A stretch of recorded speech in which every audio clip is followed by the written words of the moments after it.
Academic All-Big Ten as well, and a 4-time Ohio high school state wrestling champion. He was 202-3 in his high school career. As a junior and senior, finished with a combined record of 52-0.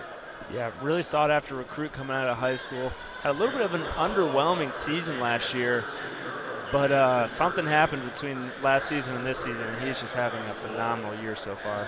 He did not yield a single offensive point his entire senior season as a high school wrestler, and he's already showing he can wrestle at a pretty high level here collegiately.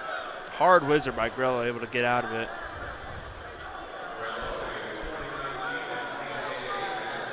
Okay, I texted a few people about that violation, and some people are thinking it was a singlet pull. Okay. So I didn't see it, but I guess that would make sense. I suppose so. Again, there was no official announcement here in the building, so it's speculation. Not honestly at this point, neither here nor there. Right. Meanwhile, Grello, national qualifier last year at 174, two-time Big Ten championship participant. He is also out of Bergen Catholic High School in New Jersey. I don't care what sport you're talking about. I don't think Bergen Catholic stinks in anything. No, they're very good at wrestling, definitely. Very good school. Luke Pletcher, Sammy Sasso, and Ethan Smith, all with major decisions. Michael Van Brill for Rutgers got a decision at 157. It's 12-3. Wrestling at 174, looking for our first point here in the first period. Ethan Smith, a lot of good fakes from distance. He likes to take those blast double legs from distance. Not so much from the ties, though he can hit him there. As you see right there, it gets really deep. Drives him down. It's an easy two-point takedown.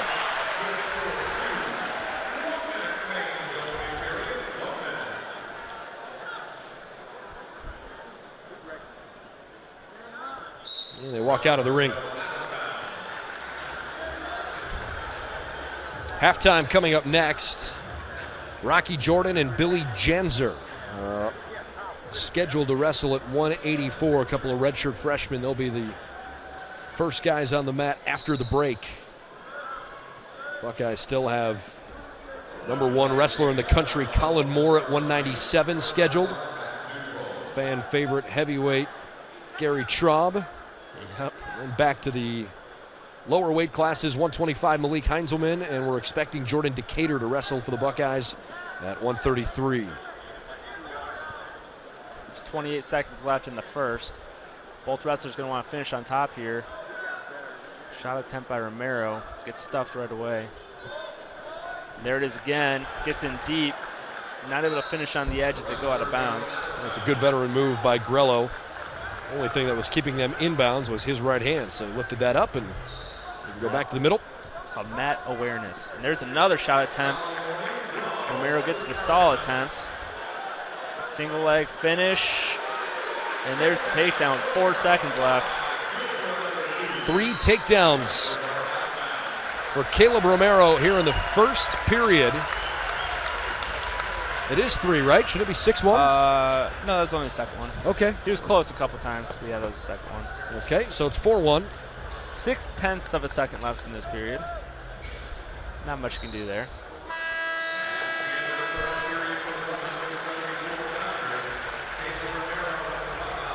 So Kaleb Romero will start on top here at the beginning of the second.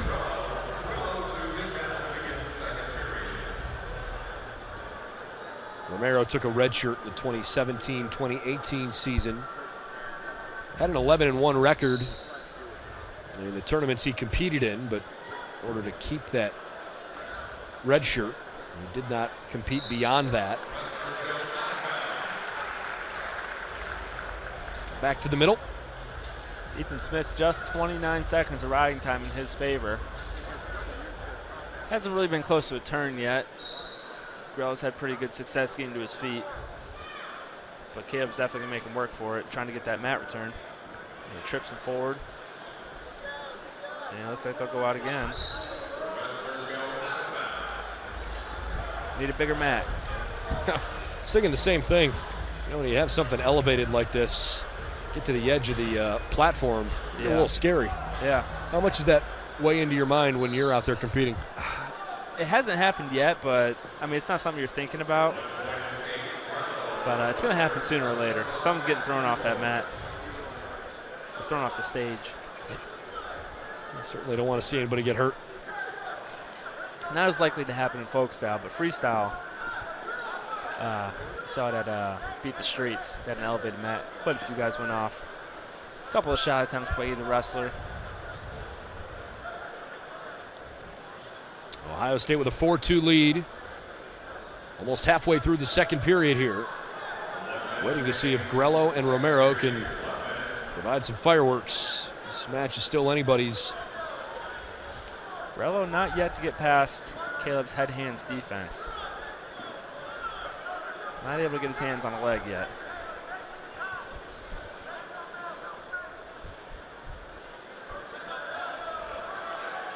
Kaleb doing a good job of staying in the center.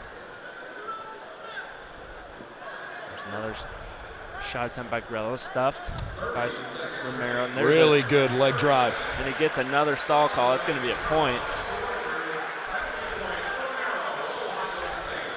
Romero shelving the leg, needs to get that right arm through to double off. 5-2 Romero. 15 seconds to work. Can he get Grello onto his back here?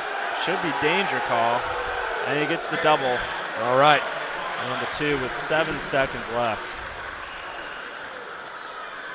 52 seconds and counting here for Romero riding time. And the clock ends the second period. The folks, nice round of applause for Romero's effort. And he says, let's start up.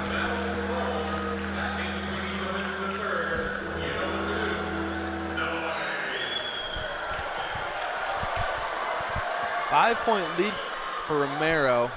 After all that riding, only 53 seconds. He's still certainly in major decision territory. Yeah, takedown ride out will get it for him.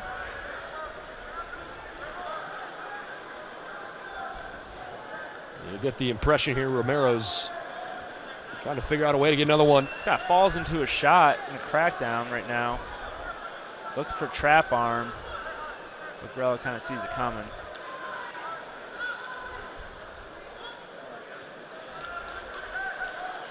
Working on the edge, nothing yet. Still in play. Good job by Romero to. There it goes back to the trap arm. Doesn't really have enough room to do it though. Just go out of bounds. Out of bounds.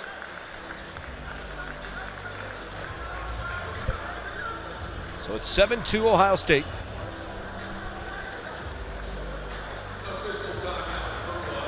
And it's some blood. I believe it was Grello that was bleeding.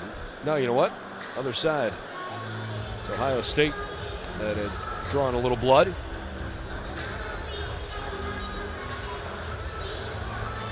They've gotten down onto the mat, so they need to clean things up. If you're just tuning in, along with former Ohio State wrestler Matthew O'Hara, I'm Brendan Gulick. Buckeyes with 2 meets at home this week, Monday and Friday night. They'll be back home on January the 19th after they go to Wisconsin a week from tonight. They'll be home a week from Sunday for a 1 o'clock wrestling match with the Fighting Illini of Illinois. Illinois' women's basketball team will be on campus that same afternoon.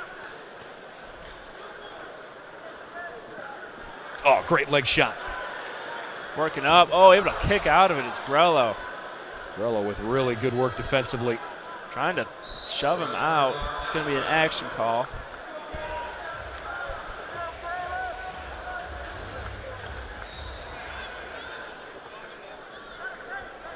Romero does not have enough riding time yet.